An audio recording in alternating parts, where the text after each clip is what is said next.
భద్రాచల పుణ్యక్షేత్రాన్ని అభివృద్ధి చేసే దాంట్లో భాగంగా ఈరోజు స్వామివారి దర్శనం అయిన తర్వాత స్థానిక అధికారులతో చర్చించాం.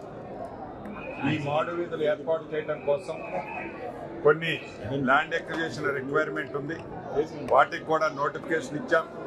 గౌరవ ముఖ్యమంత్రి గారు ఈ ల్యాండ్ ఎక్విజిషన్ కోసం మొదటి విడతగా సుమారు 68 కోట్లు శాంక్షన్ చేయడం జరిగింది.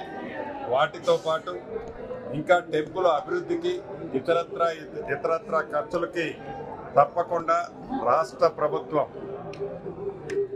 స్వామివారి కార్యక్రమం చేయటం కోసం తప్పకుండా నిధులు ఎంత ఇబ్బంది రాష్ట్ర ప్రభుత్వానికి ఉన్నా రాముల వారి పుణ్యక్షేత్రాన్ని అభివృద్ధి చేసే దాంట్లో ఈ ఇందిరమ్మ రాజ్యంలో తప్పకుండా శ్రద్ధ స్థానిక మంత్రులు, డిప్యూటీ సీఎం గారు బట్టి విక్రమార్క గారు, మరొక సహచర మంత్రివర్యులు తుమ్మల నాగేశ్వరరావు గారు, నేను, స్థానిక ఎమ్మెల్యేలు ఉన్నారు.